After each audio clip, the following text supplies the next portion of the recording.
right, family, we are back again on another solid, beautiful, amazing episode. If you're already here, what you can do for us is to hit the like button, subscribe to be part of this amazing family. And those of you who always like even before the video starts, kudos. Now you be your guy. Anyway, last time somebody was telling me that, why is it I don't blow my shadow? Do you know the reason why I always keep my shadow here? Yeah, it's because I'm human being. Ghosts don't have shadow. Anyway, there's a problem between Chad and Sudan, not South Sudan, but Sudan. This situation that we are going to talk about right now between Sudan and Chad has sharply escalated. Now, I saw many posts, okay, from different platforms saying that Chad and Sudan, they are at war. No, Chad and Sudan, they are not at war. That is not what's going on.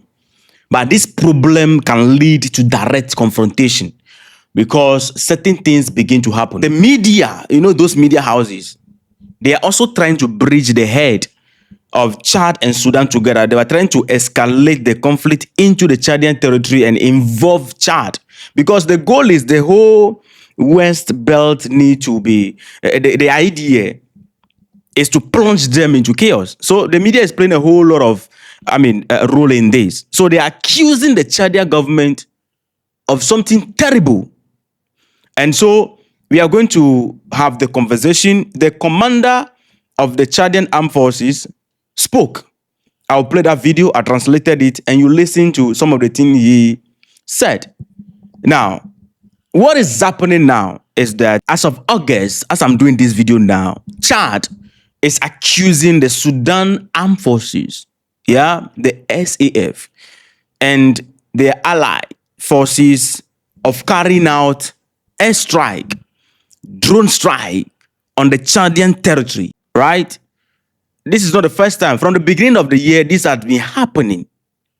But this very one happening right now, which escalated the whole thing, is very, very dangerous.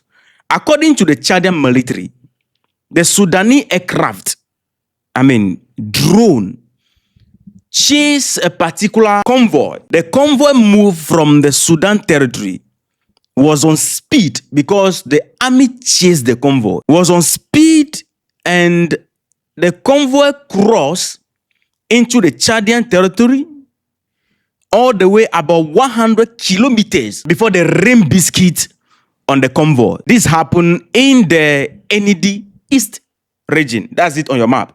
When you look at Chad and Sudan, they share a very large border, which is one of the reasons why Chad has become entangled in this conversation. Chad currently say that they have placed their forces on high alert because of this constant thing going on. Satellite imagery reviewed by Al Jazeera, according to report, show a burnt mark around 100 kilometers from the border into the from the border of Sudan. Yes, from the border of Sudan into the Chadian territory, about 100 kilometers. The burnt space confirmed the alleged biscuit dropping with the aircraft or the air operation conducted by the Sudan Armed Forces. So it was a serious situation right there. Now, the key conversation is around the Sudan. They call it civil war. To me, this is not a civil war, by the way. The war between Sudan Armed Forces, led by, what's the name? Abdel Fattah al-Burhan. Yes. And the Rapid Support Forces, the Janjaweed. Yeah, I spoke about Janjaweed a lot. The Janjaweed, which were rebranded to become the RSF, led by Mohammed Hamad Dagalo, is known as Hemeti. The RSF, the Rapid Support Force, which is actually fighting the Sudan Armed Forces and by many of the civilians in their thousands, massacring them, control much of Darfur in Sudan. And when we look at Darfur, Darfur is very close and sharing border with Chad. I'm trying to make you understand what is going on. That's why I'm using the map. Now, Chad has become entangled in the conflict because weapons, fighters, and supply routes move through that corridor. The border between Chad and Sudan these things are moving through that lane, not on the Chadian territory, but on that corridor right there. So it has made Chad become somehow part of the conversation, by the way, right? Now, Chad has also been accused by some media houses. You know them already. I want to mention them right here. And this accusation actually, somehow, the Sudanese population also, they are taking it and believing this accusation, by the way. Chad has been accused by Sudanese and other people who they call themselves observers of allowing routes through its territory to facilitate supplies reaching the RSF, the Rapid Support Force, the then Janjaweed. Now, Chad denied this accusation that no, they are not playing any part. The people, they are already on the border, so they have their own route, and it's not on their territory, by the way. Now, between the Sudanese army and the Janjaweed, who is actually bringing the fight on the territory of Chad? That is a big question that we need to find out. Who is doing it intentionally? First, because of fear, and that somehow, if I explain to you, you'll understand that the Sudanese army also somehow, they don't have that much choice, but some of the strike needs to be carried out, by the way. I'll explain to you, you'll understand why, and who is bringing the fight to the doorstep of Chad. But before that, listen to the army chief right here from Chad. This is what he has to say regarding the strike which happened 100 kilometers away from the border into the Chadian territory. This is what he has to say about that. General Staff of the Armed Forces statement. The General Staff of the Armed Forces brings to the attention of national and international opinion the air bombings that occurred on Thursday, August 20th, 2026, around 8 o'clock in the evening near our common borders with Sudan, particularly those adjoining the Department of Mordi in the province of Enedi East.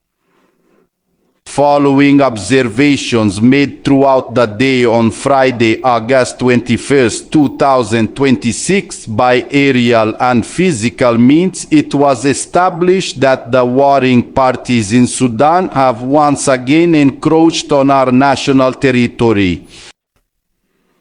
Indeed, aircraft and drones, which everything suggests belong to the Sudanese Armed Forces and or their supporters, pursued and bombarded a column of vehicles, first on Sudanese soil, then over 100 kilometers inside Chadian territory. Although no Chadian casualties have been recorded to date, and while strongly condemning this new violation of our country's territorial integrity... Before we move forward, he said there were no casualties today. That is in the bomb, the one that happened 100 kilometers into the Chadian territory. There was no casualty on the Chadian side, by the way. Yeah, but there were casualties on the previous one. I'm going to pull them out to you. Let's go. The General Staff of the Armed Forces firmly warns the belligerents about the suicidal risks they incur by continuing to want to extend the Sudanese conflict onto Chadian territory. The General Staff of the Armed Forces reassures the population that the defense and security forces are maintaining their alert at the highest level to energetically respond to any threat that could harm the peace and security of Chadian men and women. Beautiful. That is what the Chadian army came out to say, that no, what they are doing is suicidal mission. Because the president of Chad, the government said the president gave order that the military of Chad should retaliate, right? According to the Chadian government, the president Mahamat Idris has given order to the military to retaliate against any attack coming from the Sudanese side into their territory, regardless of who is involved or not. You understand? Now, in March, all the way from March, there were 2026, right? There was a drone strike originating all the way from Sudan. It's unalive 17 people in Chad. That was when the president gave order that, look, these people, any attack coming from them, make sure you retaliate. Earlier in January, before March, incident happened. 7 Chadian soldiers were killed. They were unalive in border clash between the RSF and the Sudanese army. So there is conflict between the Sudanese army and the RSF It's becoming a direct concern and direct threat to the Chadian territory. Why is this thing coming into the territory of Chad? It is because of the RSF. The Chadian, the Sudanese army is pushing to kick the RSF out of their territory in Darfur. So anytime they pursue them, the battle becomes intense. They pursue them, they run, and the closest place for them to go into straight the Chadian territory. So when they cross the territory with the aim, because you can't come to our territory, you buy our citizens, and when we are chasing you back, you run enter Chad. You are using the Chadian territory as a cover. All right, you know, there are somebody will be asking, are there not soldiers on the border? Yes, but not that much. They have their way that they enter the territory, because when you enter that territory, the other person cannot enter the territory to be breach of, you know, a violation. But you can't buy our people, and that place has become a safe zone for you. Sometimes this is not with the consent of the Chadian authority. Sometimes when the battle becomes tense on the field, in the bush like that, then they cross into the territory. Then the Sudan army also chase them, enter to make sure that they finish them. So most of the time, the land strike against them on the territory of Chad. This is what is going on. The RSF is running into the Chadian territory, leaving the Sudan army with no choice than to chase them and fire them there. That's where the problem is coming from. Because when you look at the map, since they are closer to Chad, they always run into the Chadian territory, and then the army also will chase them. That is why Chad is facing the heat right here. Now, the people who are accusing Chad of allowing the RSF to use their route to supply weapons and whatever it is, there is no evidence confirming that. It's just allegations, and then some people are taking it. But one thing I know is that some of these media houses, one of the things they are doing is that they are breaching the head of our head of state. They'll pull out some things, and then because we trust them a lot, okay, when they put their report out and those we conduct intelligence, we realize that Chad is helping your enemy. You see, then they create that tension. So the goal is to bridge the entire, this whole place I'm marking over here, into a solid, unpeaceful zone right here.